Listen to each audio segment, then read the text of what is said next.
nampak lagi live action. Walaupun dia bukan live action. Sapu bersih, bye. Sapu bersih semua. Hollywood kau memang perlu gentar lah. Fokus pada cerita, fokus pada animation dan fokus untuk menghiburkan penonton dahulu sebelum rasa macam diri tu entitled untuk menasihatkan orang.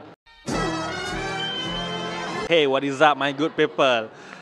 Aku dan juga geng Buzzpop baru saja lepas menonton filem yang paling viral tahun 2025. Semua orang bercakap yang sampai kata boleh mengalahkan Disney, mengalahkan DreamWorks, mengalahkan semua filem-filem yang kutip 2 bilion, iaitu filem Ninja 2 di TGV KLCC. Jadi kalau macam korang duduk kat KL ke apa ke kan, ataupun duduk kat luar KL ke nak experience wayang yang lagi best, korang boleh pergi dekat TGV KLCC sebab sekarang diorang dah renovate. Semua hall diorang dah ada Atmos dan yang paling best sekali, diorang adalah satu-satunya yang mempunyai screen IMAX di KL City Centre. So orang-orang KL tak payah nak keluar KL pergi apa PJ ke pergi mana-mana ke apa ke. Stick to KLCC je. Stick to KLCC je. Dah ada semua benda.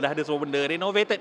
Nice gila. Aku punya reaksi untuk filem ini adalah, ya, it's epic bro.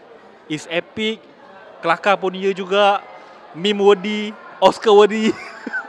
Really complete package filem ni. Walaupun dia hanyalah sekadar sebuah animation, tapi lebih daripada itu. Macam aku kata, kenapa filem ni viral? Kenapa filem ni meletup? Kenapa filem ni dekat China sampai 2 bilion? China sahaja 2 bilion. Dan kenapa filem ni menjadi hype? Sangat-sangat orang nak tengok semua kan?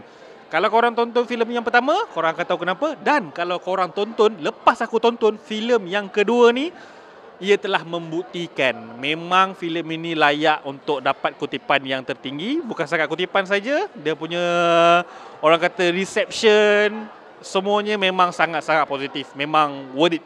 3 benda yang aku suka tentang filem ni adalah, satu is the way dia memperkenalkan ataupun dia menterjemahkan Chinese mythology ke dalam animasi ni. Dan dalam waktu sama, dia walaupun menggunakan elemen-elemen klasik, tapi dia terapkan juga modern themes tentang kau perlu jadi diri kau sendiri, you create your own way, it's about destiny.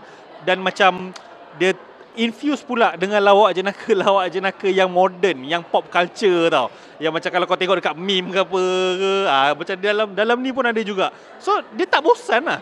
Basically tak bosan. Walaupun dia Chinese mythology, tapi dia bagi macam benda tu ringan, light hearted dan kelakar untuk younger audience dan juga massive audience, casual audience boleh hadam cerita ni.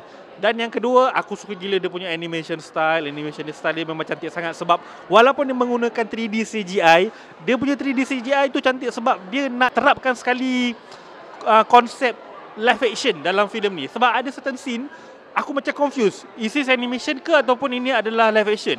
Sebab dia punya 3D CGI animation tu at certain points nampak lagi bagus daripada CGI live action filem-filem macam Marvel, Disney. Nampak lagi live action walaupun dia bukan live action. So memang cantik, memang konsep dia menarik, infuse dengan yang Chinese mythology dengan lawak jenaka semua tu. Dan yang ketiga yang paling aku suka dalam filem ni adalah dia punya basically the epicness tu lah. Skill dia tu. Dia compare tu dengan dalam filem first bagi aku lagi kelakar daripada filem yang second ni. Tapi yang second ni dia kelakar juga. Tapi dia tak fokus pada kelakar saja, dia fokus pada dia punya epic skill tu. Dia memang kau escalate gila-gila punya. Towards the end tu kau boleh rasa macam ala-ala Endgame pun ada cerita ni kan. Ala-ala macam filem epic Hollywood pun ada. But this is not a Hollywood film. So aku rasakan macam ini adalah jawapan kepada Hollywood yang dah bankrupt, which is aku rasakan macam dia dah tapau lah semua yang Disney, DreamWorks, Marvel ke DC ke apa ke. Sapu bersih bye, sapu bersih semua. Okay, actually kalau korang tak tonton filem yang pertama, korang nak terus tonton yang kedua pun tak ada masalah bagi aku. Sebab filem yang kedua ni pun dia ada sedikit explanation tentang apa yang terjadi dekat filem pertama. Cumanya aku rasakan experience tu akan lebih complete kalau korang tonton filem yang pertama. Sebab apa? Sebab filem yang kedua ni memang dia direct sambung daripada yang pertama. Dia bukan direct sambung yang macam ada gap 2-3 tahun, tak ada. Lepas habis filem pertama, ending filem pertama tu, dia terus sambung dengan beginning filem yang kedua. Sampai kan dekat beginning filem kedua tu, kau dah rasa macam dia dah dekat third act. Padahal dia belum third act lagi. So macam bagi aku personally, kalau tanya aku lebih recommend korang tonton yang pertama dulu sebelum tengok yang kedua. Tapi kalau tak tengok pun tak apa, korang boleh buat macam filem yang pertama tu ibarat prequel lah kalau lepas korang dah tengok filem yang kedua. Sebab apa? Kalau korang tak tengok yang pertama pun, korang boleh enjoy dengan epicness yang ada dekat dalam filem kedua ni. Aku rasa maybe ada certain babak yang agak macam stretch a bit, macam ada draggy ke apa ke, tapi dia tak apa-apa mengganggu sangat. Dia macam bersesuai dengan cerita yang disampaikan. Dan kalau betul-betul nak cari kelemahan dalam filem ni pun, aku dah macam nitpick lah. So aku rasakan filem ni dia sangat perfect dengan statusnya sebagai sebuah sequel. Dia ada sambungan, dia ada kesinambungan, dan lepas tu dia ada pula kesinambungan untuk future filem pula. So aku rasa macam tak ada kelemahan yang boleh mencacatkan filem ni lah. Bagi aku, it's not really about macam style ke apa ke. Animation kau boleh buat macam-macam style, tak ada masalah. Tapi yang penting adalah cerita. The story tu. Kau dahulukan apa? Kau dahulukan cerita ke kau dahulukan agenda?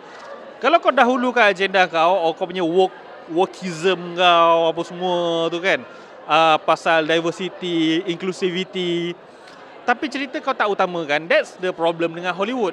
Which is filem daripada China ni sendiri, dia ada je representation, dia ada je inclusivity semua tu, dia ada woke, benda semua tu ada.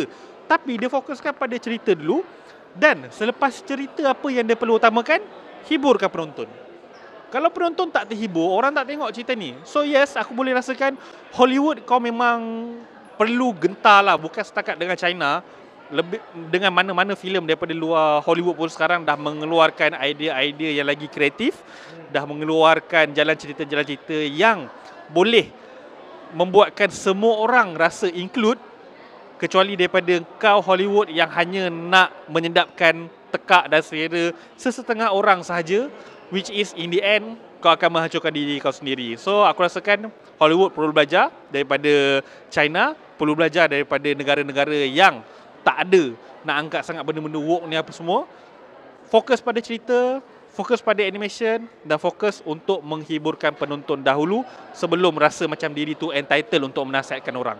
Rating per 10 aku bagi filem ni 10/10 bintang. Yeah. Sekiranya anda enjoy menonton video ini, jangan lupa untuk like, share dan subscribe kepada Buzzpop TV. Untuk lebih banyak video-video yang berkaitan dengan pop culture daripada komik, TV, filem, mainan dan juga banyak lagi. Majulah fandom untuk negara.